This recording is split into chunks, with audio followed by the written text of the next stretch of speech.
latar belakang, kepemimpinan merupakan salah satu isu dalam manajemen yang masih cukup menarik untuk diperbincangkan hingga dewasa ini. Media massa, baik elektronik maupun cetak, seringkali menampilkan opini dan pembicaraan yang membahas seputar kepemimpinan. Peran kepemimpinan yang sangat strategis dan penting bagi pencapaian misi, visi, dan tujuan suatu organisasi merupakan salah satu motif yang mendorong manusia untuk selalu menyelidiki seluk-beluk yang terkait dengan kepemimpinan. Rumusan masalah. Yang pertama, apa sih prinsip etika kepemimpinan atau leadership? Dan yang kedua, perbedaan kepemimpinan atau leadership dan manajemen atau manajemen. Langsung saja, yang pertama, A. Prinsip etika kepemimpinan atau leadership. Etika kepemimpinan adalah sejumlah sifat-sifat utama yang harus dimiliki oleh seorang pemimpin agar kepemimpinannya dapat berjalan dengan efektif dan efisien untuk mencapai tujuan bersama yang telah ditentukan sesuai dengan norma dan nilai yang berlaku. Adapun prinsip-prinsip dalam etika kepemimpinan antara lain, yang pertama, menjaga perasaan karyawan atau bawahan dan pihak eksternal. Yang kedua, memecahkan masalah dengan rendah hati. Yang ketiga, menghindari pemaksaan kehendak dan menghargai pendapat orang lain. Yang keempat, menanggapi suatu masalah dengan cepat dan tepat. Yang kelima, menyadari kesalahan dan berusaha untuk memperbaiki. Dan yang terakhir atau yang keenam yaitu mengedepankan sikap jujur, disiplin, dan dapat dipercaya. Selain prinsip-prinsip tersebut, terdapat pula nilai kepemimpinan yang perlu dimiliki oleh seorang pemimpin. Nilai kepemimpinan tersebut antara lain, yang pertama, integritas. Kapanpun ada tekanan besar untuk melakukan yang benar dan tidak, prinsip etika bisnis akan menjadi pedoman. Pemimpin dan karyawan hanya perlu menunjukkan keberanian dan integritas pribadi untuk melakukan apa yang benar. Oleh karena itu, etika seorang pemimpin haruslah tegak dan hormat. Ini akan diperjuangkan dalam memutuskan apa yang dianggap benar atau tidak, sehingga hal ini yang akan melahirkan integritas dalam bekerja dan berprofesi. Yang kedua yaitu loyalitas. Untuk mendapatkan kepercayaan, dibutuhkan loyalitas. Untuk mendapatkannya, memang perlu adanya persahabatan.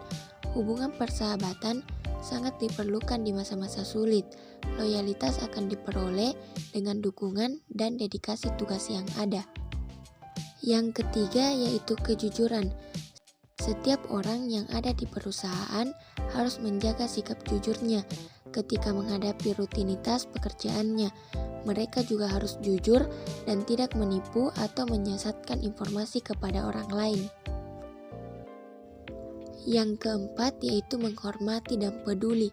Ini adalah dua bentuk perilaku yang berbeda dalam organisasi, tapi mereka bisa berjalan bersama. Itu sebabnya mereka ditempatkan di bawah satu prinsip.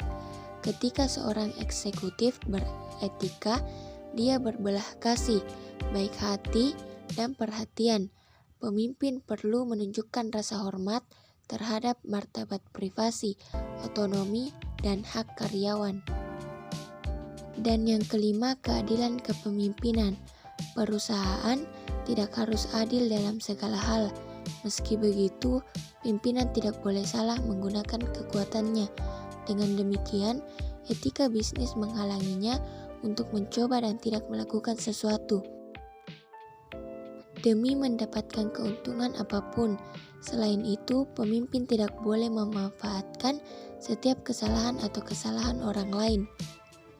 Mereka harus toleran, berpikiran terbuka, mau mengakui kesalahan mereka sendiri. pemimpin juga harus mampu mengubah keyakinan dan posisinya berdasarkan situasi.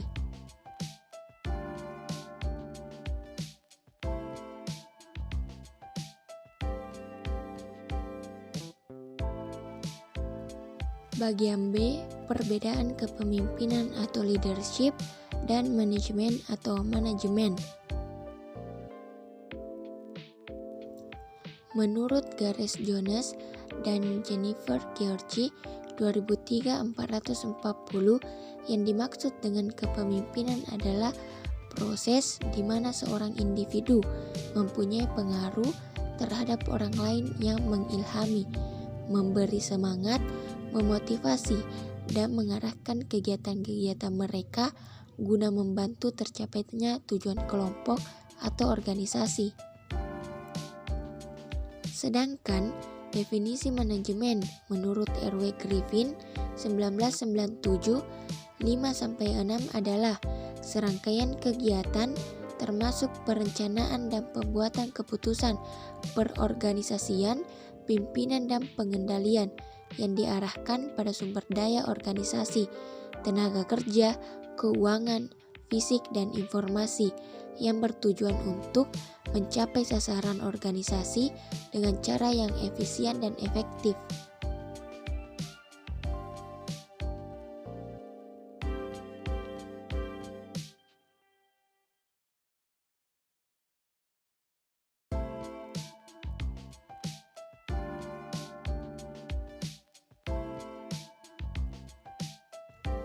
Baik sumber data dari isi PPT kami dari kelompok 5 yaitu diambil dari internet yang dimana linknya sudah tertera pada PPT berikut ini.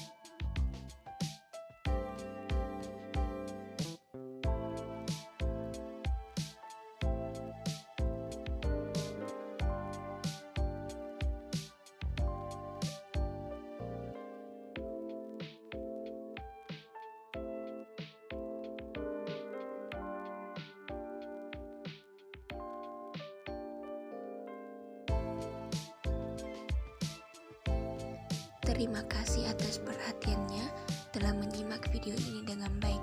Semoga apa yang saya jelaskan dapat bermanfaat untuk kita semua.